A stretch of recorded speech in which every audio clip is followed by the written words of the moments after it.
Hey everybody, hope you're having a great day, enjoying your Sunday. The Astros just wrapped up a 3-game series in Baltimore, and they ended it on a super disappointing loss. Baltimore walked it off in the ninth with a big home run. Ozuna blew the save, so it was very disappointing because it looked like we were going to lose, and then the ninth inning we came back and it looked like we're going to win, and then it looked like, okay, we're losing. So that was very disappointing, but I'm glad we got the 2 out of 3 games because I didn't want to be one of these series where we're going into it. We're not even thinking about this series. It's Baltimore. They're pretty much minor leaguers. We're just going to, look to the next series against the White Sox and just not even think about this one and then end up losing. But that's not what happened. We ended up winning 2 out of 3 of the games, and Saturday's night just absolutely decimated them. It was kind of sad to watch. I know a lot of Astros fans will be like, no, every team needs to feel our wrath. But being an Astros fan, seeing how we've had such awful seasons where losing 100 games, you feel for Baltimore. You really do. And on Saturday night, honestly, I felt for Baltimore. I felt pretty bad for them. So it was good to see them have a big walk-off game on Sunday, and it actually excited and not look like they want to kill themselves. Because if I was playing for Baltimore, I would think that. But I'm going to recap the 3-game series real quick. It was a great one for the Astros. Obviously, wanted the sweep, but, can't always get what you want. So, Friday's game was August 9th. The Astros won it 3-2. Wade Miley does what Wade Miley does. Goes 5 2/3, gives up 1 run. He probably could have finished the inning, let's be honest, but he had 100 pitches and Hinch pulled him, and it didn't hurt us, so it was perfectly fine. If it did hurt us, everybody was saying how stupid A.J. Hinch is for pulling Miley.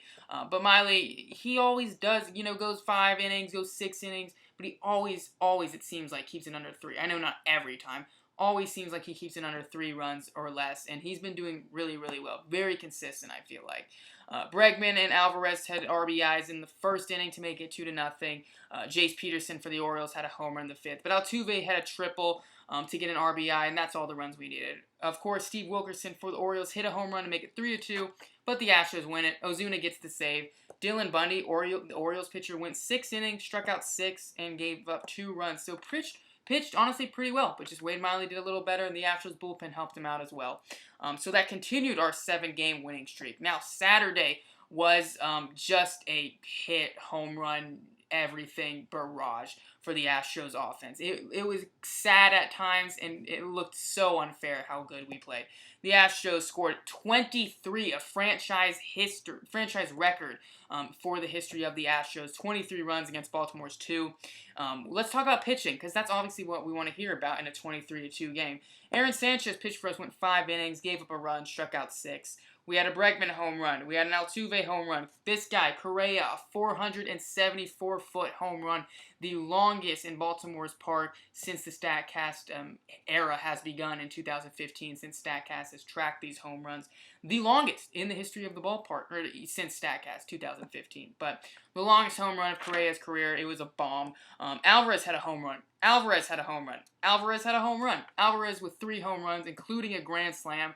One was off a position player pitching, and it was just unfair. The guy was lobbing it in at like 50 miles an hour. The first pitch, Alvarez just demolishes. You felt bad for him. You really did. And it kind of felt a little too much, a little too egotistical for me, honestly. We were winning at one point 14-1, and Hinch is reviewing a play at second base to see if an Oriole player made it before Correa got a tag on him. Hinch, it's 14-1. Why are you reviewing anything? And the manager was mad about it. Baltimore fans obviously not happy about it.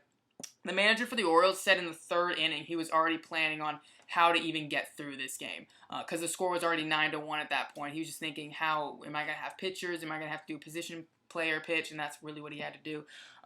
It got unfair. And when Alvarez hit his 3rd home run and it was like 20-something-2, the Astro announcers were saying, they're just, pouring it on. No, they're pouring it on when it's like 10-1. That's a little too much. I'm not saying, strike out on purpose or whatever, but it's like, enough is enough at some point. But the Astros win at 23-2. This was a game, the Astros never wanted to end. It was like, a Little League game, a home run derby. pretty much. And today's game, so disappointing. The Astros fall to Baltimore 8-7. Verlander with a rough outing for him. And a rough outing. He struck out 11, but it's still a rough outing for him because he gave up 4 runs. He only went 5 innings, and he barely even did that. Threw 109 pitches. Correa continued his power surge, hitting the 3-run homer. Baltimore would end up getting, singles here and there, fielder's choices, just little things. Verlander kept everything in the ballpark, but Baltimore led 5-3 in the 6th, and Brantley would end up tripling to score and then scoring on an error. So he'd have a 3 RBI 9th inning to give us the lead of 7-5. So we're like, okay, Baltimore should have won this game. Now we should win this game. And of course, Ozuna blows the game in the 9th. And it was kind of a weird 9th inning because we get a leadoff double. That's not weird. That's, whatever. Ozuna, come on, you need to lock it down. He gives up a leadoff double. And then they get a ground out to advance the runner to third. And then Ozuna hits Cisco, the batter. And benches were warm because after Brantley had his triple, or his pretty much inside the park home run in the 9th, the pitcher threw at Bregman, if it was intentional or not, whatever. But Bregman took a little while to get up, but he was able to get up and he was okay. So Ozuna, I guess, retaliates by hitting the Cisco Baltimore Orioles batter. Benches are warned, so I don't know why Ozuna would do that on purpose, honestly, because it's person on third, and the score is 7-5. You put a guy on first, now a home run, is winning it. So I don't know why he would do that.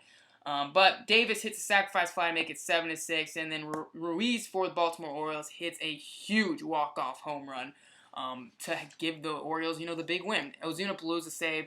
Ozuna not as locked down as he was at the beginning of the season. I think at the beginning of the season he was lights out. Now he's starting to struggle. Not too bad. It's not like he's blowing everything, but it seems like when he is still getting saves, he's giving up a run or so. So that's, I hope he kind of figures out what's going on, especially for postseason. We want to lights out Ozuna. We need that bullpen to be tight, solid. And I think the bullpen's done pretty well these past few weeks, honestly, with the new pickups that we've gotten. So the Astros have the White Sox on Monday through Wednesday.